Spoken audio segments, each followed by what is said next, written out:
I guess, restaurant, guests and things of that nature. Chris used to work not only here in Boulder, but knows a lot of.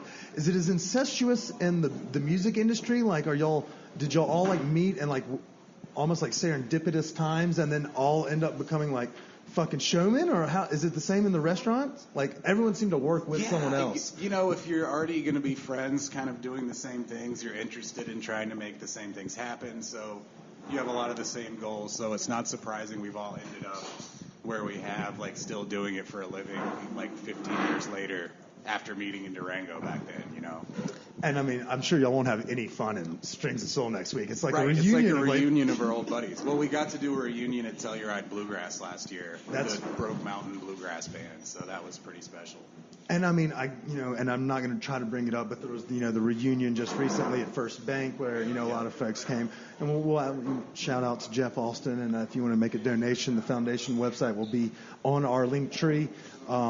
And I know Mark had posted about it as well to bring back some mental help for those in the music industry. But I mean, it seems like y'all have all like taken off, and every time you go to Telluride or a Winter Wondergrass or a Strings and Soul, it's like that's just a big fucking party for everybody. Like, I think I actually met y'all after the high school gymnasium show at late night in Telluride in 2011. It's like everyone's just kind of hanging out and partying together. Yeah, that's why I love the bluegrass industry more than like the rock. I've never been in the rock, but I know what it can be like in other music genres and bigger scenes and stuff. Our scene is nice and small, and it's never hard to go hang out with people or fans or whoever. It's just really fun and friendly.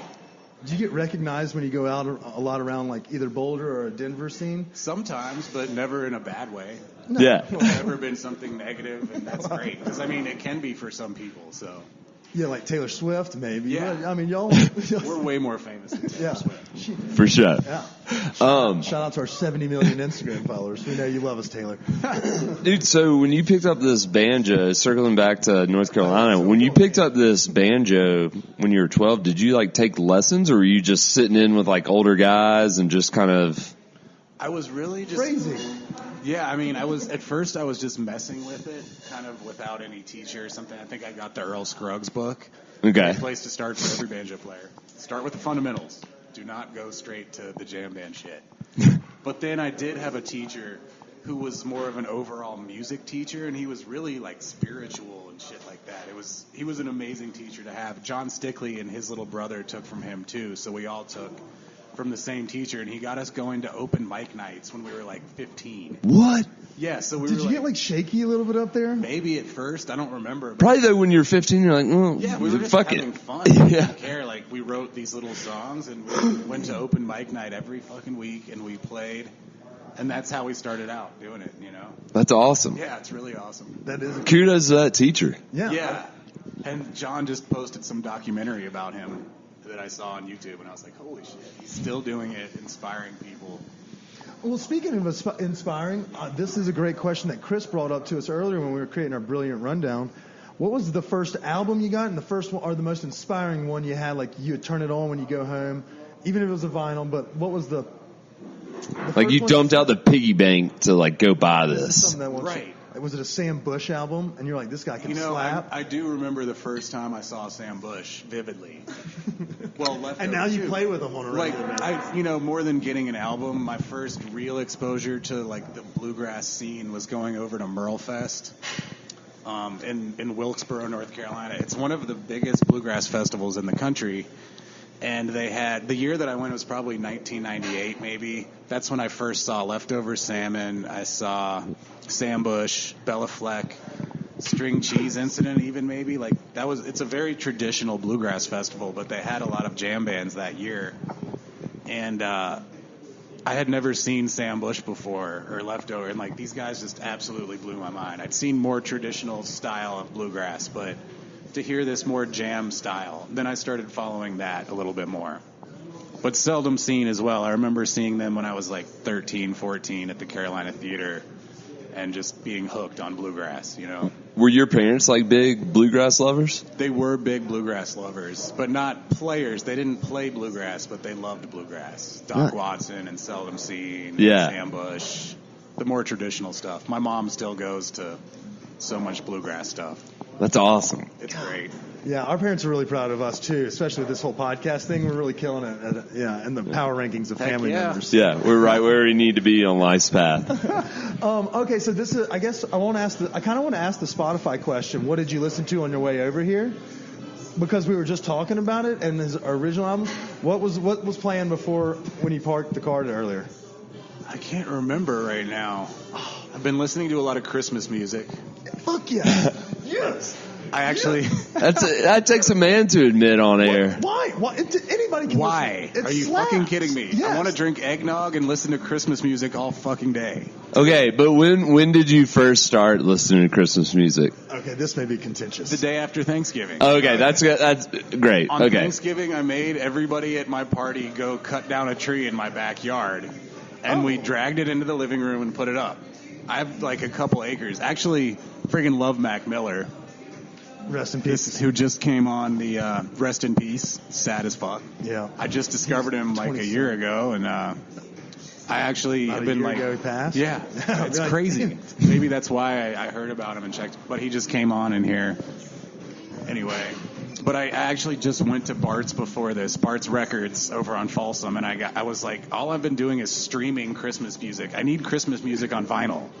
So did you go get like a Nat King Cole, or did they have a bootleg? What's your Christmas go-to? All the old jazzy stuff like Bing Crosby, Ella Fitzgerald, Frank Sinatra, all those. We're best friends. I have a And then, but dude, like the Willie Nelson Christmas is amazing. Dolly Parton. I just got what is it? It's Dolly and somebody, but I'm like Reba? so excited to play this. Was it No, Reba? it's a male country singer. It could be Vince Gill. No, it's older school than that. It's like Kenny Loggins and Dolly Parton. Fuck yeah. That was more of a Messina style. Sorry, it's not Kenny Loggins. Yeah. That's way off. That would have gotten me really excited. I'm a big Not 80s. Kenny Loggins. Well, don't say his name 3 times. He may appear, and then we have a bigger issue. Let's call it. Everybody would swoon. Okay, so that was pretty nice. I got really fired up there. I like the choirs that sing like, the more like. I mean, it's just fantastic stuff. I'll sing it in the shower. I'll sing it. You do love Mariah Carey's Christmas, though. Oh, man. And Kelly Clarkson, too. That Mariah shit Carey is slaps. like the beginning of every single Christmas music playlist on Spotify. It is. It's like, why? Every single one. No, my first one is I like Josh Groban. Michael Bublé is a killer. See, I like the guys I don't know. Like, You're losing me here. have yourself. I like Nat King Cole and those older.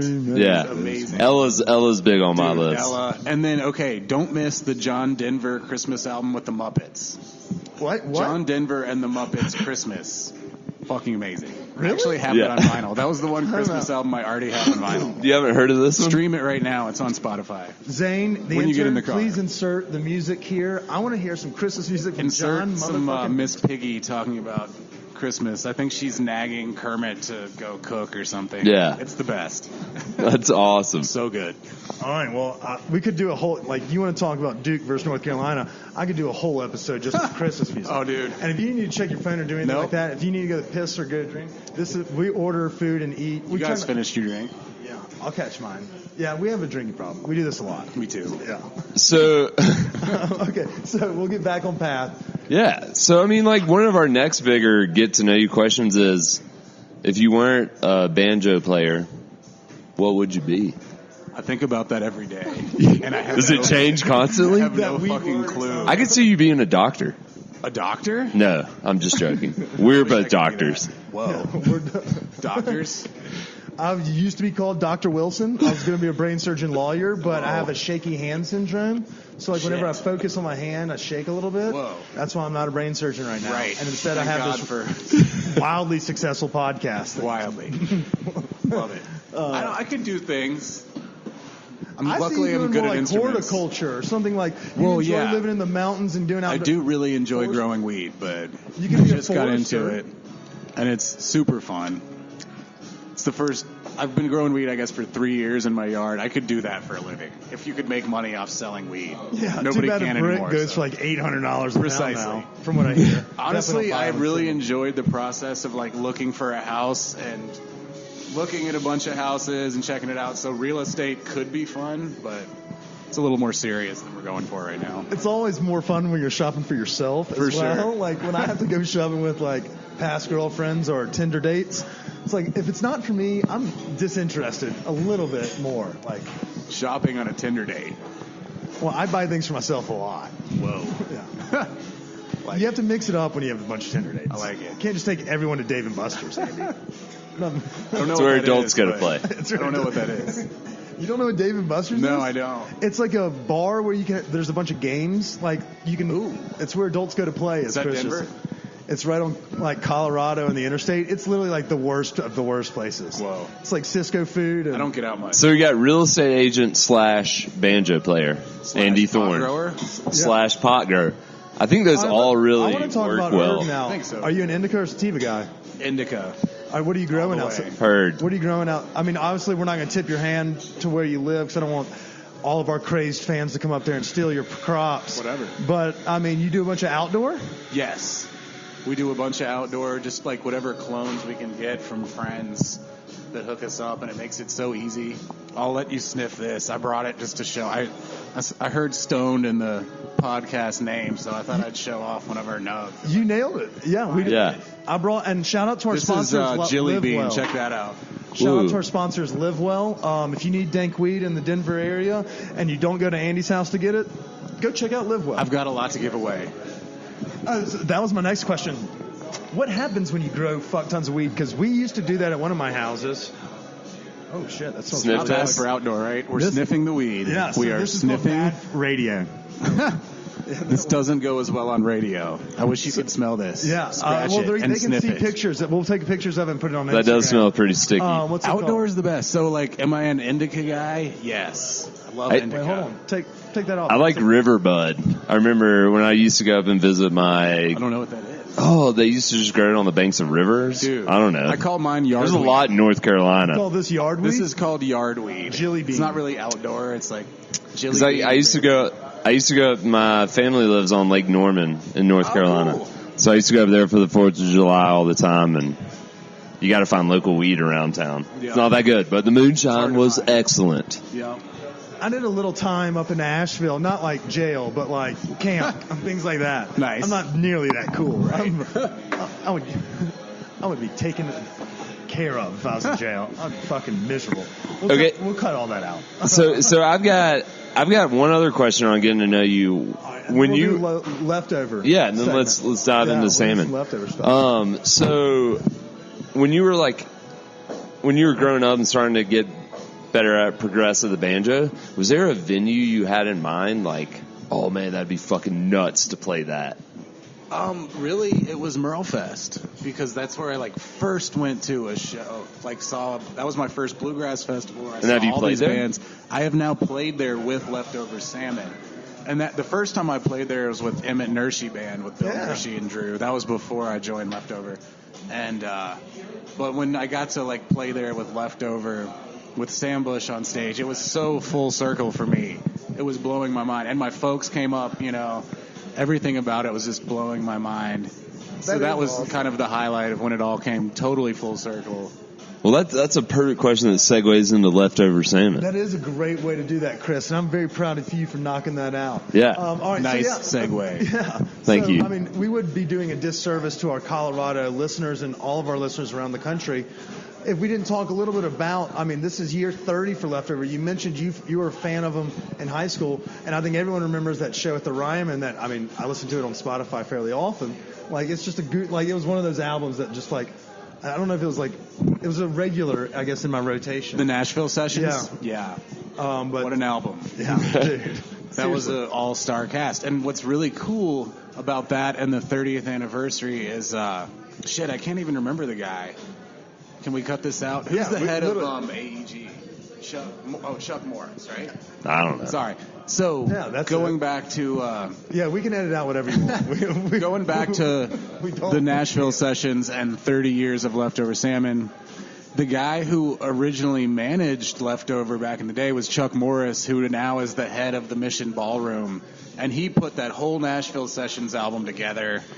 So it's just really cool and full circle that he was the one who reached out to us about doing this New Year's show. Oh, that's awesome. So it's really neat. I don't know him well, but I hear the guys talk about him a lot and how he used to manage the band back in the day. I feel like that's more that incestuous, like, like everyone kind of like, it's been, 25 years. As long as you don't burn those bridges. So many folks in the industry have been